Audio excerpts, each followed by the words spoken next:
everybody. Welcome back to episode 6 of Spooktober Cinema. 6. Episode, how do you say 6? How do you say a 6? A 6? I'm Peter Lorre. This is Will. And this time around, we're going to talk about Friday the 13th, Part 6. Jason Lives. Good thing we did this in the 6th episode. Yes. Oh my God. We're good. We didn't even know it. Exactly. This movie was basically Paramount's saving grace for the Friday the 13th franchise because 2 movies prior to this one, Friday the 13th fans were cursed with the presence of, Corey Feldman. Where he played Tommy Jarvis. Tommy Jarvis, yeah. The kid that was able to make, movie quality Halloween masks in his bedroom. Nobody answered how that happened, but he was able to do that. He kills Jason in the end of 4, by yelling die and stabbing the shit out of him a ton with his machete. And then we have part 5, which was the new beginning. This was supposed to restart the Friday the 13th franchise with a different killer instead of Jason. And it was supposed to be Tommy Jarvis off the bat while they had problems with writing, and basically the killer in 5, spoilers if you haven't seen it or you plan on to.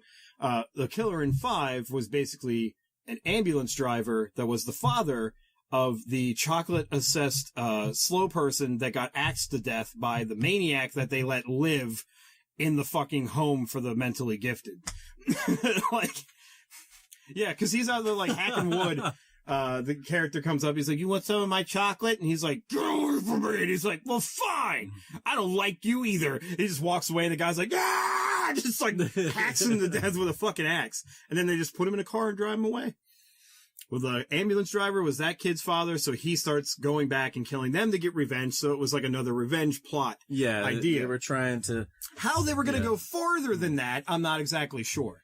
Well, fans didn't like that. They're like, we want Jason back. And they're like, well, he's fucking dead. We put him in the ground. He's buried. Yeah. He's a corpse. And they're like, well, we want Jason. Bring him back. And boy, did they ever. Wow. This is my favorite one just because I feel like it perfectly mixes horror with self-referential humor. Yep. Like, it was just great. The movie starts with Tommy Jarvis, played by it was the Return of the Night of the Living Dead, the satire-ish one that had a lot of nudity from what's her face in it. Yeah, the Scream Queen. I can't remember her name right now. God damn it, I hate that. Quigley? Yes, Leanna Quigley. You say one name, and I'm like, no, I'll remember the first name. Yeah, that Returns movie. Yeah, he was the guy that played he was working in the factory with the old guy that was telling him about, there's zombies and shit, He's playing Tommy Jarvis. He's driving in his big old truck, and in the passenger seat with him is, I can't remember his character name, but he was from Welcome Back, Kotter. Zorschak? Yes, yeah, Zorschak. Yeah. Zorschak's riding along to go, check out Jason's grave. It's just the movie just starts abruptly. It does. It just starts with that. Like, it's just like, the credits come on, and it's them in the truck, just like, he's like, come on, Tommy, we don't gotta do this, man. We just go home. It's like, he's dead. I seen the grave. And he's like, I gotta make sure Jason's dead, or I'm not gonna fucking leave. So they get there, and it's like, look, there's his grave. And he's like, I gotta make sure. And he just starts digging. Mm-hmm. Well, the caretaker of this cemetery, which you'll come to find out later, is really horrible at his job. Oh, he only buried Jason like 2 feet deep in the ground. Yeah.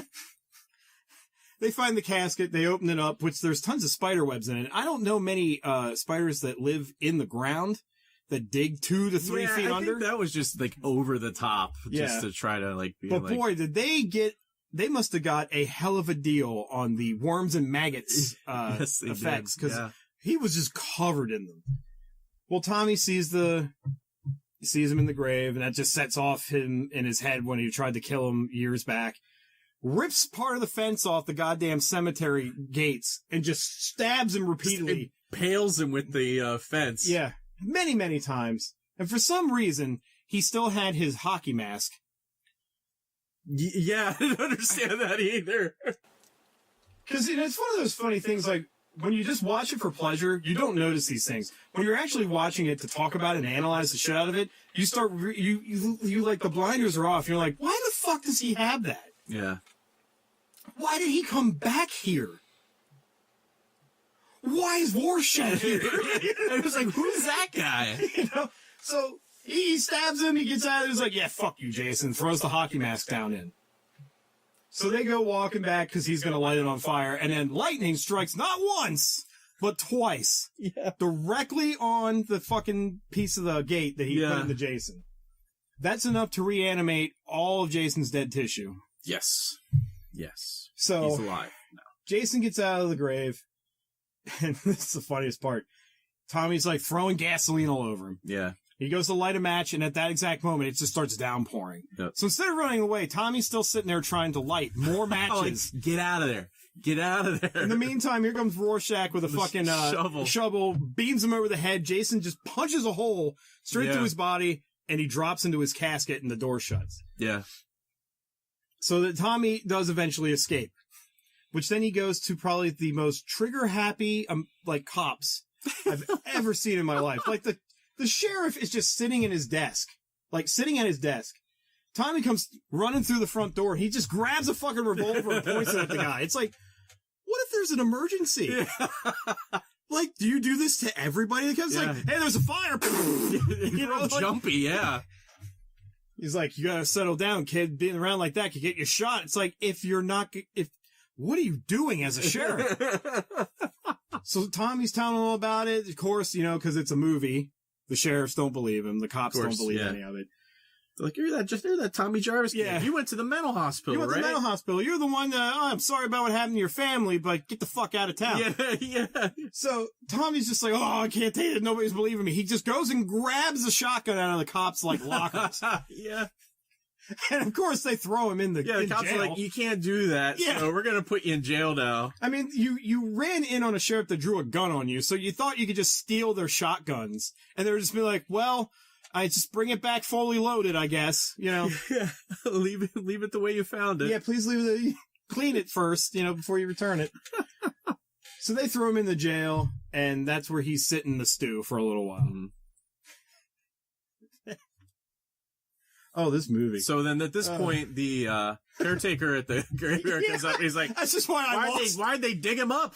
Yeah. Why'd they dig him up? All them damn kids digging him up. And some people have a sick sense of humor. And you can see that, like, there's like a foot with a non-deteriorated boot on it. Yeah. Like, and he's just like, well, I'll bury him. Yeah, he's just like shoveling back, and he looks at the camera. He's like, some folks have a sick sense of humor of entertainment. Yeah. And I'm like, okay, that was okay. It was like it was breaking the fourth wall. Yeah. That was fine. As you're drinking. Yeah. As he's drinking, yeah. So he does that, and, oh my God, I'm really having a hard time remembering everything right now. I watched this yesterday. I've saw this movie a million times, though. It's like... This is when, I guess the first, the second death scene is the couple in the car. Yes! This is the best thing. The couple in the car are actually supposed to represent the director and his wife. Mm. Because, I watched some special feature stuff, like his wife's like, I'm always telling him, like, everything we're doing is a really bad idea, and he never wants to listen to me. Yeah. So, this couple, they're like in this love bug, driving down, again, the worst roads in the world. I don't know why anybody goes to Camp Crystal fucking Lake in a car. Like, you're asking for it. So they're driving along, and he's like, I can't read the map. Stop bumping the car around. Oh, it's hard. You know, she just slams on the brakes. She's like, I've seen enough horror movies to know that a maniac wearing a mask is a bad idea. And he just like looks up. He's like, ram him. She's like, what? He's like, yeah, ram him. We'll scare him. He's like, we're going to scare him. Yeah. He's like, yeah, he'll get out of the way. She just flies at him, gets like a foot away and slams on the brakes. And Jason's still just standing there. He didn't flinch a bit. And he's like, well, this will scare him. Where'd you get that gun? It's like, just shut up and stay in the car. Yeah. So he goes to shoot Jason. Jason just impales him and throws him like 30 feet. He's like, whoop. Yeah. So, and this was another awesome part. And if you pay attention to the movie when it's happening, you're like, oh my God, did he almost kill that actress? He goes in with the spear to break the window in the front. Where it lands is exactly where the actress dives to get away from it. Yeah. And I watched some special features because I wanted to see, and they're like, yeah, he missed her by 3 inches. Her face. He would have impaled the shit out of her face. Oh. So, yeah, that happens. She gets out, tries to give him money, you know? Yeah. Like offering her American Express card. Yeah, she's like, here, just take it, don't kill me. And he just jams her right in the mouth. Which also in the special features, you find out that they had an air system going down to her. And the reason why there were so many bubbles coming up in the scene where she's dead was because the air system wasn't working properly and she was actually suffocating to death. So she almost died twice filming one scene. It's fucking great. So, yeah, then we cut out of that and we're back in the sheriff's office. Yes. And the teenagers show up. They show up. Yeah. You meet the sheriff's spicy smoking hot dog. She's like, oh, the kids are coming out. And the sheriff's like just more focused on the guy's pants having holes in it. Yeah. Like, your mom owns a sewing machine, kid. And he's like, what? Get off the desk. I was like, man, you're the best cop I've ever seen. So, yeah, then Megan turns around. That's her name. Mm-hmm. She turns around. And she's like, well, who's this guy? He's like, stay away from him, Megan. He's dangerous. He's like, I'm not dangerous. You just gotta look out for Jason. He's gonna fucking kill all of you. And she's like, well, who's Jason? My pants are wet now. And he's like telling her all about this stuff. And he's like, you shut the sheriff keeps like, shut your mouth. I'll kill you. Like all this shit. And he's like, all right, get out of here. Get out of here, kids. Go to camp. It's like, well, don't beat him up too bad, Dad. He's kind of cute. Yeah. And then Tommy's just standing there with like this shit-eating grin on his face, like, yeah, he got cute. And the sheriff turns around and is like, I'm going to get my gun, and we're going to escort you out of Forest Green. It's called Forest Green because nobody wants to remember Crystal Lake. That's why we changed the name, and you're ruining this. And he's like, well, who the fuck would call a place Forest Green anyway? Like, he just named it after a Crayola crayon, like. So, like, they're going to escort him out. So they let Tommy drive his truck, and they're behind him in the cop car. And they're going up to the turn where Tommy can get to go to the cemetery to show him that he dug the grave, you know. Mm-hmm. So he goes flying down the street, and this is something I love, because I've never heard a cop ever say this in my life. The sheriff's like, didn't I tell you he'd fucking do that? Hit the noise and turn on the cherries. And I'm like, what are the cherries?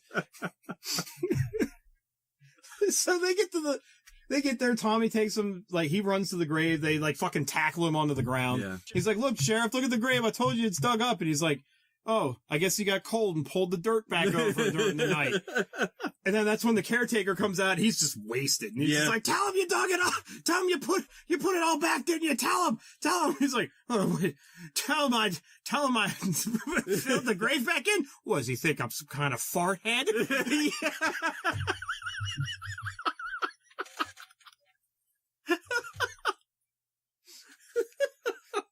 And basically, this whole movie's problems rest on the shoulders of that grave, of that cemetery keeper doing a horrible job. Yeah. If he would have noticed and said, hey, Jason's out there, everybody could have fixed this. Like, real quickly. He's just like, well, fucking people digging shit up. I'm not losing this job. I went to high school. I deserve this job. Oh my God. So there's that. Then they take Tommy out to the border and they're like, the sign back there says you are now leaving Forest Green. So buckle up and drive safe. If I ever see you around here again, I'm going to blow your head off. Oh. Yeah. Well, that's right. That's when the deputy pulls out his, that's when they're in the cemetery. Yeah. He has, I see you made my deputy pull out his brand new scope. He's been waiting to try it out. There's this red dot. He's like, wherever the red dot goes, you bang. I'm like, who says you bang? Oh my God. There's so many one-liners from this film. There is. So then, another favorite part, and I'm probably jumping around, but, the kids get to the camp, right? Mm-hmm. And, they're like, well, where's Court and the boys? And they're like, oh, well, no, actually, I'm not jumping around. They're like, they took him out into the woods. He's teaching them about Boy Scouting. And they're like, is teaching the boys about Boy Scouts. It cuts to him. He's just like on the ground. He's got this pile of rocks. He's like, all right, well, these are called like Indian markers or whatever. You probably don't know this. He's like, so say you're like a chief or whatever, and you broke up with your squaw or your wife, whatever it's called. And you're getting out here and you're going to get with somebody else. Or you're going to leave these markers behind so your son can find you. He's like, so when the son comes by, it's like, oh, hey, Dad went this way, obviously. He's like, then the son knocks the rocks over so that the wife really can't find the father. The kids are like, if this is exciting as it's going to get, we're boned. Like the two friends, because they appear like 3 other times. Yeah. They have like the funniest fucking lines. So then, we'll skip forward a little bit. It comes to the part where,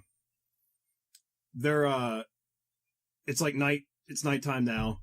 2 of the, female counselors are in their cabin. I guess they've been playing cards for like hours. Cause she's just like, oh, we'll play Camp Blood. And fuck this movie for making up this card game, because there are about 1 million different ideas of how this card game's supposed to be played, because they never put out official rules for it.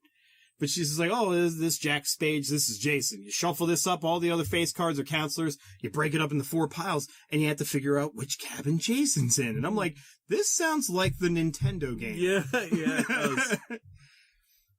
So, that's going on. Jason's like basically walking in the cabin, scaring the shit out of little girls right now. Yeah. He's not really doing anything. Yeah, that little girl that keeps seeing him. The best part is like when he comes walking in, he's just like, he walks up to the edge and he's just like looking at the sign, like tilting his head. He's just like, Forest Green, what the fuck is that? Oh wait, no, I'm sorry. I skipped the major death. It was Court's death. I think that happened before he got to the camp, because he was out in the outskirts first. Because he got almost hitched a ride with them in their RV after they were done banging. Yeah. Yeah. So that's, we'll go back to that. Court and his girlfriend, which, we really know nothing about. She even get a name? Oh, yeah, I guess she does, because he yells, what's she doing back there? Yeah. But I don't even remember. It doesn't matter. They're banging, and she's just like, we can't stop until the song's over. And this is my favorite song. And it's like some like 25-minute song or whatever like that. I'm like, what are you listening to, Dream Theater? And my favorite thing is, like, this is one of the Friday the 13th movies where there are no nipples or boobs. The only nipples you see are Courtney's. You only see Court's nipples. Yeah. So they're done banging, and he's just like, oh, I'm gonna drive. And he's driving recklessly. She's flying around in the car all over the place, and she goes to the bathroom. Well, right, Jason's in the bathroom. Mm-hmm. That's where he was hiding this whole time. Mm-hmm. After he walks up and sees the RV humping around, and he's just like, what the fuck is it? So he's killing her in the bathroom, and he's like, what are you doing back there, taking a dump? Of course, Jason doesn't like potty humor. Yeah. He comes out and stabs him through the head. As he's turning up our Teenage Frankenstein by Alice Cooper, like blaring it. Well, Alice Cooper had a lot of dealings with this movie. Yes, he did, yes. Stab him. So he stabs Court through the head. The RV tips over, and of course, he's the only one that lives. Mm. When does the paintball thing come into play? Did I skip that? I think you may have skipped that, because I think that was before we meet the kids at the camp. All right. I apologize, folks. Like I said, I saw it a while ago. There are so many good things in this movie. So there's a part where it's just kind of like, the thing about this movie that I don't get is there's a lot of people that die in this one that really shouldn't die if you're following normal horror movie rules, because these paintball guys did nothing. No. Literally nothing. The only one just added it in. Like, it didn't feel like it had a part of anything. Yeah, the only thing I kind of catch that they might be like giving him a reason to kill him is that the one guy really likes food, mm-hmm. and the other guy's a womanizer that thinks women should just stay in the kitchen. That's the only thing I can think of.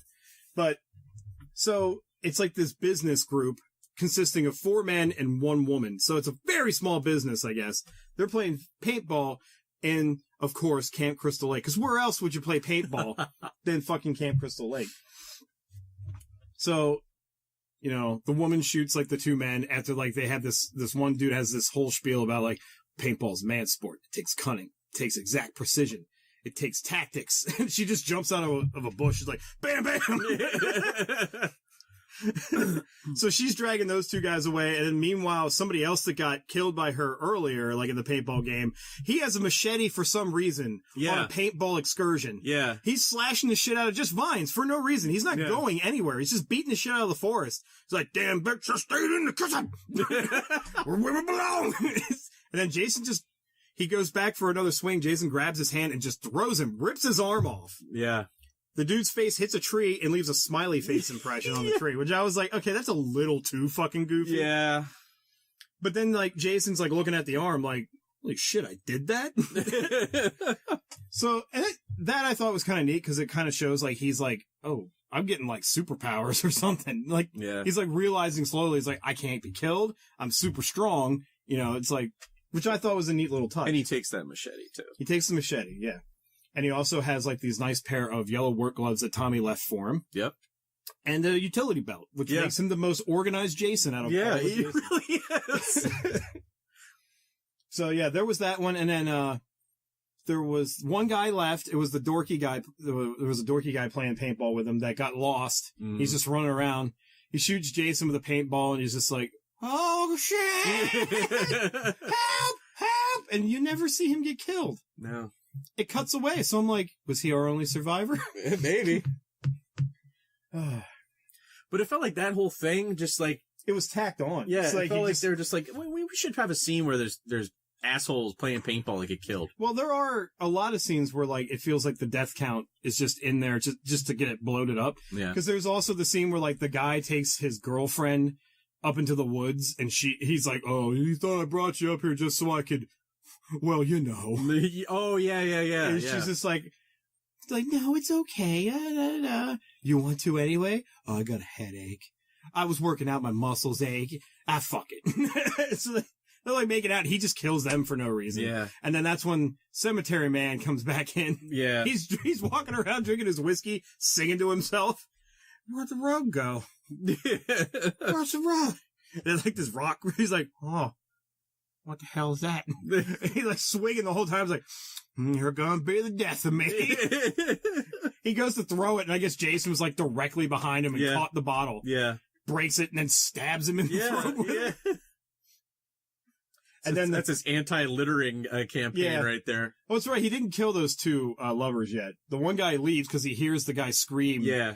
And he goes, and it's like one of those scenes, like Jason's cutting him up and like looks, he's like, is that what it looks like? Because he goes for a splash down, he just stops, he's like, I don't know. Oh, he's my friend. This is what it looks like. He's just a little drunk. So like he runs and they had a motorcycle right there. They hop on and then Jason just teleports right in front of him and shish kebabs him with his machete. You know, I will give this movie credit that he only teleported once, because in Jason Takes Manhattan, he has the power to teleport several hundred times in that movie. Yeah, he does. So yeah, there's those deaths, which really it was characters that had no development. That was just there to tack it in. So now we're gonna get to the meat and potatoes, the final end scene where Jason's in Camp Crystal Lake. So the two that are playing card games, they think one of the guys is outside the window playing tricks on them. She spills this shitty beer, like essentially probably all over Jason because he's laying down. It was Colt 45. Yeah. Jason didn't like that because he's an IPA man. He just fucking pulls her out of the window, cracks her head around the other way. And then, like, the cracking is so loud, the other woman's in there just like, what the hell was that? Who's playing games? Who's playing games? And her death was, like, kind of really off screen because you come back to it later, the aftermath. Yeah. Basically, it just kind of looked like he just kind of killed her and then just kind of sprayed her blood everywhere. It just like ripped her open. It's like, yeah. This place needs redecorated. So, yeah, then, like, Jason's scaring the little girl Nancy, which I love that. Like, there was actually many different references to other, like, horror movies in this. Like, I can't remember, but some of the name of the streets that they mention is from other, like, Wes Craven things. And, like, you know, the Nancy, of course, from Nightmare on Elm Street and all this. Yeah, I thought that was really cool that was written in. A little homage to things. But, yeah, so he's, like, he scares the shit out of this girl. She says, like, the Lord's Prayer, and he just, like, vanishes. Well, somebody comes up in a car, which is Tommy at this point.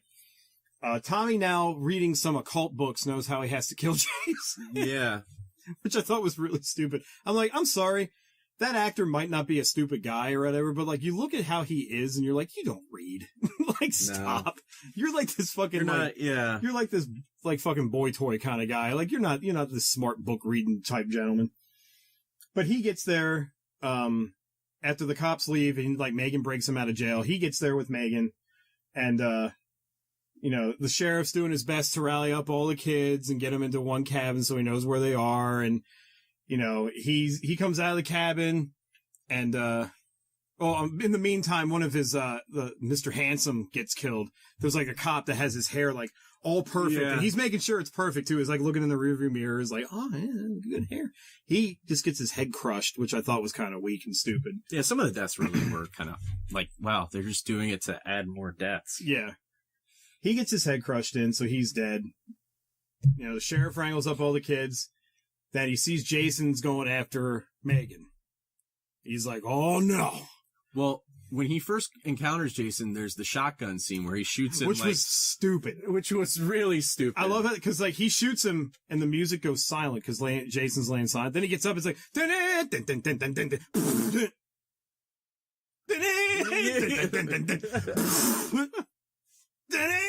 I'm just like, okay, I get it. He's not gonna die. And that's when he finally just goes, shit. And then he just, like, takes off running. Yeah. But then Megan and Tommy show up. And she's looking, Tommy's like, get your dad's car. Yeah, get on the radio. And meanwhile, she's just yelling for her dad. Yeah. Who's like now like in the woods, not being like, very around. helpful. Yeah. And this is when Jason goes after her and he screams, not her. Yeah, jumps on his back. He starts punching the shit out of him, hitting him with the butt of his shotgun. And then Jason just does some origami. Yeah, just folds him backwards. Folds him backwards. Which is a really funny, watching the special features, you hear how they did that effect. He was buried to his waist in the ground. Yeah. And then there was another guy that they just got to lay behind him, like to the side, so his torso was covered by his body standing there. Yeah. And all he had to do was lay back. He's like talking about it, he's like, yeah, they took a pair of my pants and put it on another gentleman. And I'm like, that's not the way I would have worded that. So at this point, Tommy, he's the only one left. He's chaining a boulder up and putting it in a boat, and he's like, I'm going to put Jason back to bed. I'm going to put him in his home. And she's like the whole time like, are you sure this is going to work? He's like, I'm sure. She's like, well, if it doesn't, you'll be sorry. And he's like, yeah, I hope not. I'm like, what kind of fucking response is that? Like, she now has no parents because her mom was killed, or like, not earlier in the film, but like they mention it. He's like, if your mother was alive. So she's with the kids now at this point. Yeah. And Jason starts going to her. And this is when Tommy starts insulting Jason. Yeah. Come over here, you big pussy. Yeah. It's me you want, remember? And Jason's like, oh, yeah. He's like, wait a minute, you're Corey Feldman? Get over here. So then he walks right out into the lake.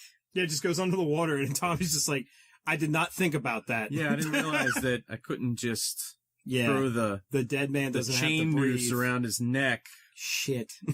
Well, I better take this gasoline and spill it all in the water around me and light it on fire. This time he gets the matches to light. Yeah. During the windiest night ever, too, which I thought was funny. Yeah, so there's just this fucking ring of fire around him. He's in the middle of the water. Jason just, like, pops up a couple times, nothing, and he just breaks the boat. They both go down into the water together. Tommy manages to get the chain around his neck, but at the same time, Tommy basically drowns with him. Megan's like, oh my God, no! And for some reason to me, when she jumps off the dock into the lake, it looks really fake. Yeah. Like, it looks like the fakest dive ever, because it looks like she went for a dive and then realized, wait, it's shallow there. Time for a belly flop. Yeah. Because the actress just goes like, eh. Yeah. So she's down in there. She gets Tommy out, basically. Jason grabs her foot.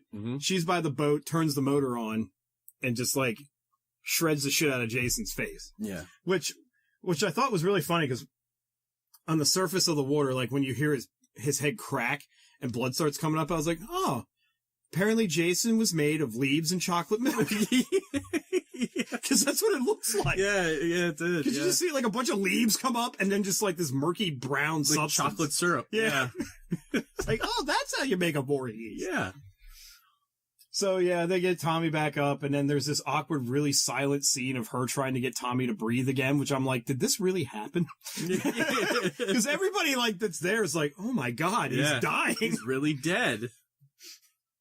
But, you know, end of the story, he's fine, she's fine, the kids survive, and they show Jason's body down in the lake still, and they do a zoom in on his eyeball, so he's still like alive. His eyes are open. Yeah, and that ends the movie. Yeah. So, now that wasn't supposed to be the official ending for the movie. There was another ending that the director wanted, but they decided for some reason not to do. You were actually going to see Jason's father for the first time ever. Oh. Mr. Voorhees was going to go to the cemetery where the gravekeeper was. He was actually working for Mr. Voorhees to make sure that Jason and his mom both had a grave in the cemetery. He was paying him off to take care of it. Mm-hmm. So you see, they had like pencil sketches, like a storyboard of it. Like he comes there, gives the guy some money, and he's just like, wow, I'll just let you alone then. And then you just see Jason's dad standing there looking at the graves, like a tear coming down his face. And that was going to be the ending.